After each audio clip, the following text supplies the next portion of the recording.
Hello everybody, welcome back to an episode of Just Fit, where I am playing Dark Souls 3 other weapon playthroughs. Last episode we did the High Wall of Lothric mostly. And also just like the beginning of the game really. Did a lot of explaining about my current situation in my life. And also curved swords.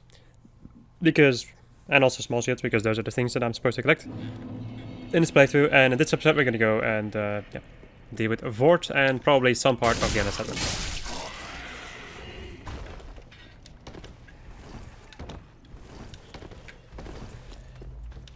Let's hope this guy doesn't fall on my face. Ow. Yeah. I can't really do much to avoid that except kill him, but that seems like a waste of time. Wasted effort.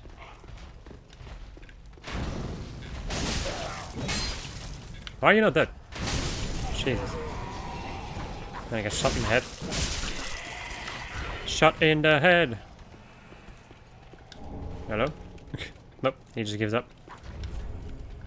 Or does he? Nope, he does not. Fucking asshole. What a little shit. Oi, mate. Get over here. I did not need to throw that throwing dart, but I did. Or throwing knife. Throwing dart. Oh, if only I could use darts in this game, it would have been awesome.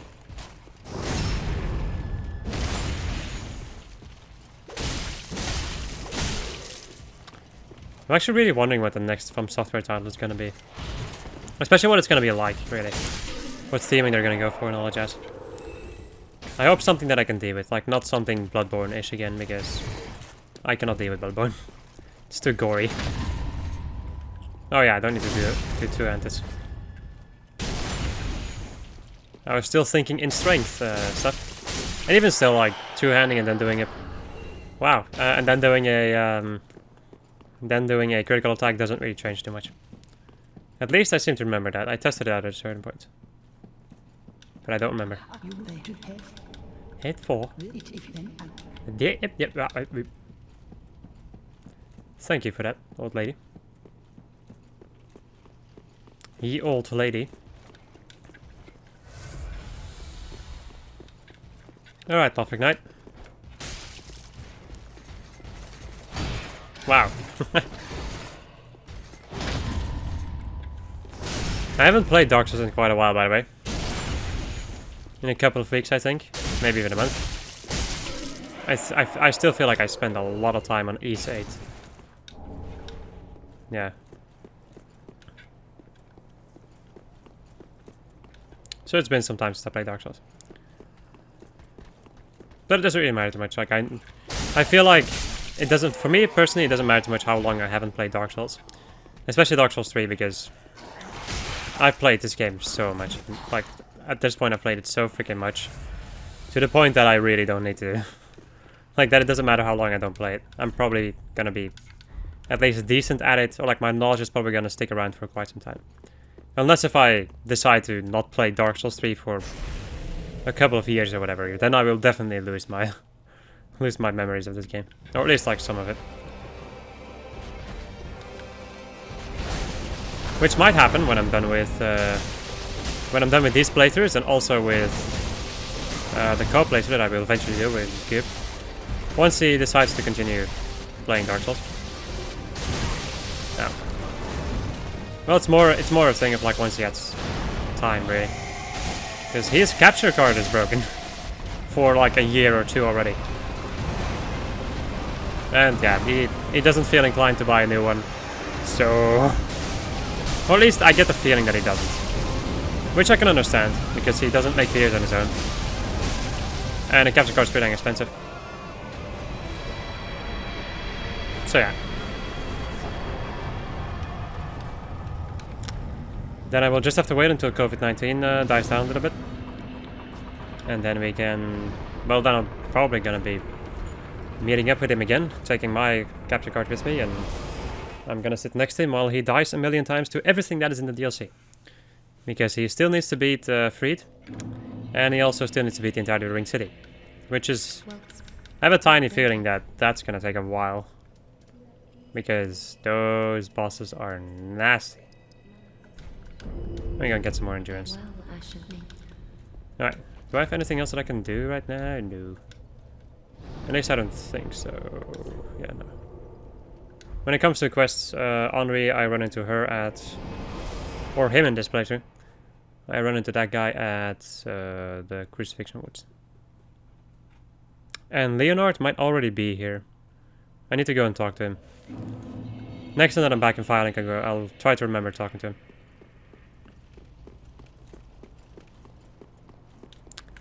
I love these people with their normal knight armor. I'm not gonna judge people for it. The knight armor is pretty good, actually. I've noticed. I always thought that damage reduction in Dark Souls 3 was like non-existent with armor, but no, there's definitely a difference. There's definitely a difference between wearing heavy armor and wearing shitty armor. I have felt that in a couple of my playthroughs. Come on. Can you please? Wow, I'm not hitting them at all.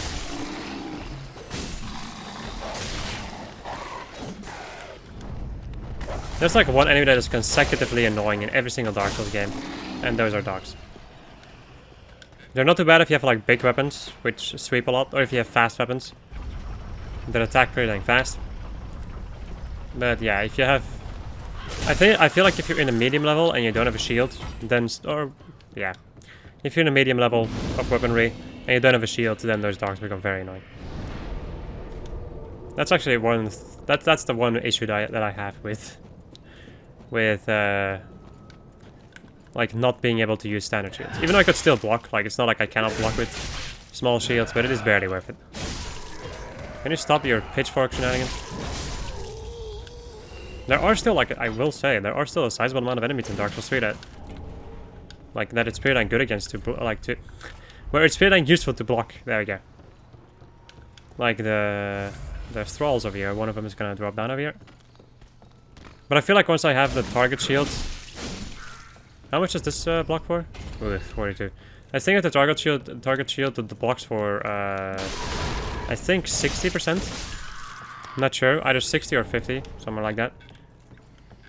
I think once I have that, I'm gonna be fine. Also, I did not remember to buy firebombs. I guess I'll go and take care of these boys down here.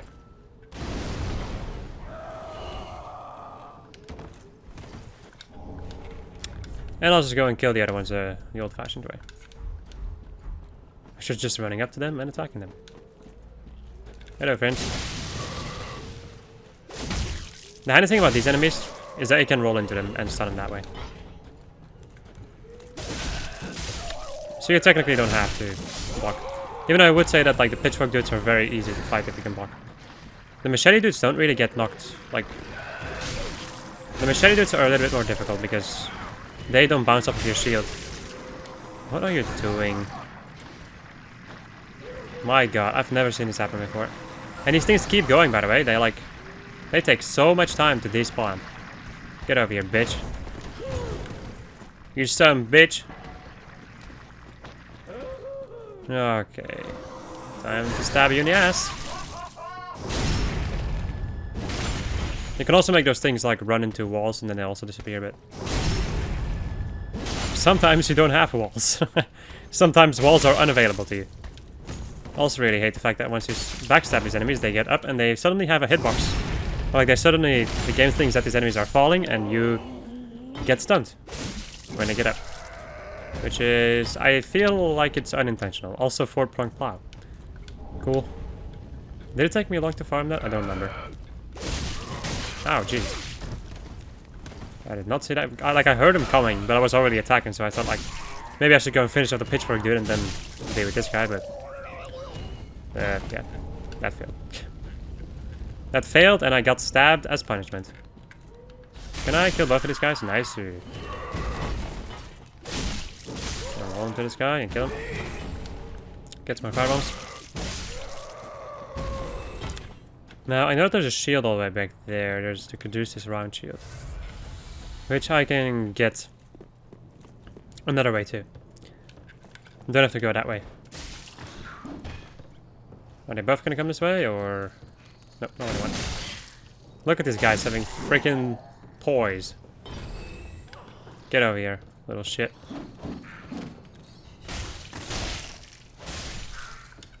Sometimes it is a better idea to just do one-handed attacks with these dual wielding weapons. I don't know. I will say that I've never really been too big of a fan of dual wielding weapons in Dark Souls. In Dark Souls 3 and also in Dark Souls 2.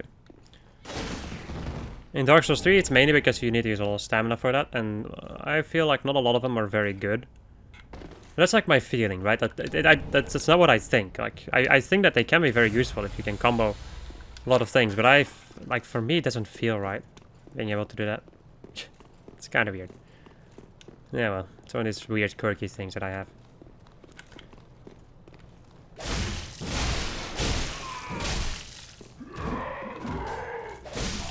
There we go.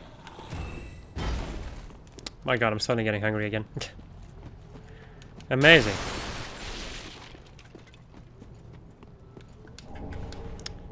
It's kind of crazy when I eat like certain food. Well, I gotta say, like, whenever I eat a piece of fruit, I instantly get ridiculously hungry. Every single freaking time. Like, from the moment that I eat a piece of fruit or drink some water, I'm hungry. Sharp gem? Question mark? Please don't you go disappearing on me. Sharp gem. Haha. Nice. I have to go and take a look at what scaling I can get on the early game weapons. And then see if I, like, which one I want to use. Let me go and... I should have probably fought Hodrick, I forgot. Let me go and take a look at what weapons I can get at the early game, because I have taken I've taken a look at the weapons, but I've not really decided to memorize them. So, the weapons that I can get in the early game are the Scimitar, the Sellsword Twin Blades, and that's it basically. So, okay. Between those two I can choose which one I want to use. I feel like the Scimitar is...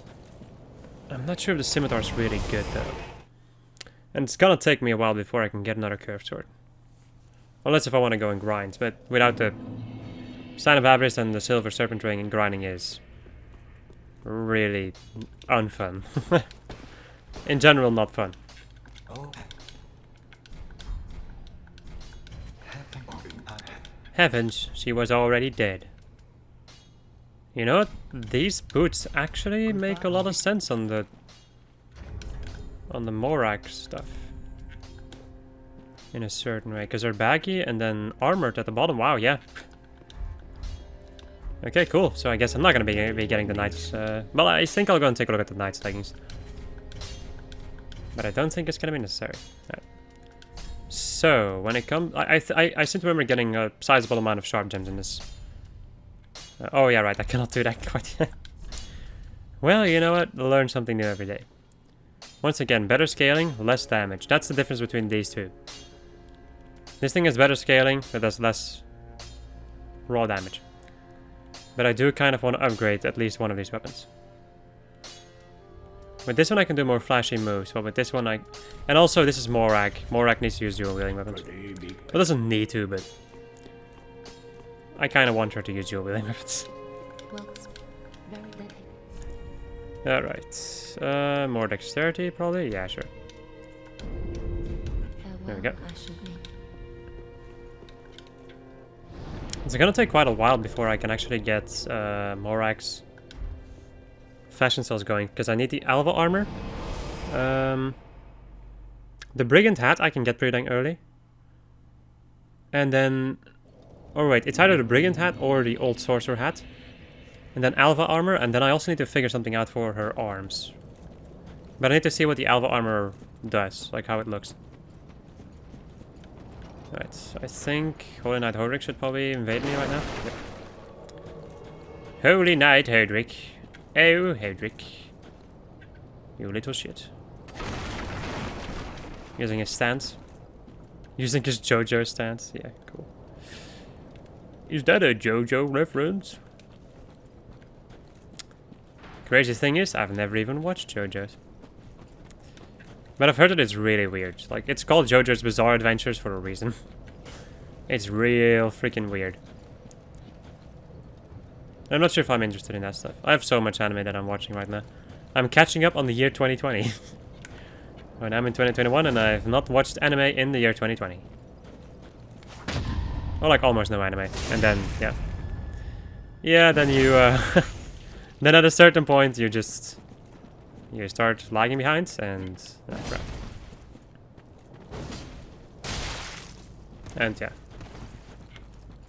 What are you... God damn it. And then suddenly you have an entire year worth of anime to watch.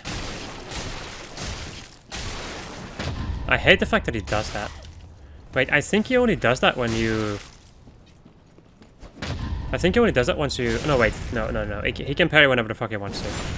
I was thinking that it maybe only does that if you R1 spam him, but that's not the case. No. See you later, shitlord. Yeah, no. No, that's not how it works. This guy can parry you whenever the hell he wants to. If he feels like it.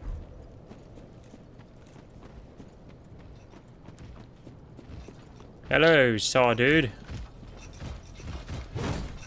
I know that I can parry this guy's attacks. I just don't remember the timing for it. Also, look at the blood building. I like the bleed. Jesus, I keep forgetting how much this guy's afflicted with bleed. It's also kind of unfortunate, like when you kill him you get the Great Machete, which is a weapon that the enemies, like the Gru Acolytes use in the Demon Ruins. I actually really would have liked if I could actually get the saw in with like a lot of freaking bleeding damage, but that's not what you get. You get the Great Machete, which is a weapon that you find in the Demon Ruins, technically. Well, it's a weapon that you see used in the Demon Ruins. Oi, mate. You're gonna die. There we go. Oh. Gonna get that worker hat. And jump this way. Jump this way. And watch them die. What are you shooting down there for? Jesus. Well, this is a pretty unsuccessful one. It's also because I fucked up. Normally he shoots the arrow in the middle of the group, and he kills most of them. The only one that's still alive is this dude and the people inside.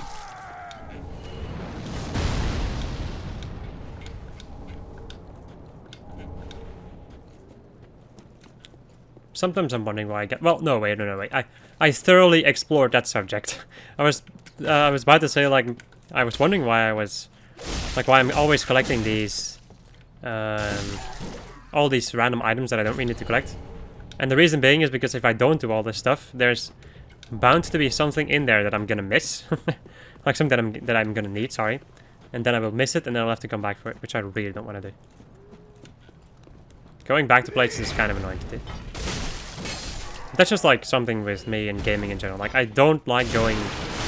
Well, I in general just don't like having to redo stuff. Especially stuff that I've already done. There's a difference between doing new stuff, but like, or like going back to an old area and finding new things. Okay, I can deal with that.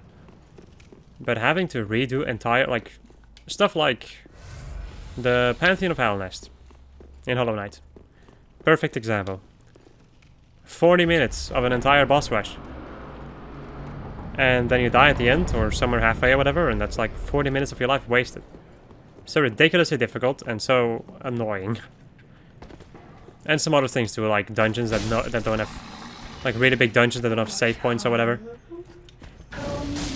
Or even super bosses that take... Well, I feel like super bosses are a little bit different. Well, nah, even still, like... I would much more prefer bosses like the ones in... like super bosses like the ones in Final Fantasy V, where you just need to survive their onslaught, and then you need to go and just fucking fight them. Like, then you need to, like, you need to set up and then, like, kill them in a really fast, like, as fast as you can, because otherwise you're gonna die to their crazy shit. Compared to, like, the Final Fantasy VII, like, Emerald Weapon, just Emerald Weapon. Ruby Weapon was a joke, but Emerald Weapon, my god.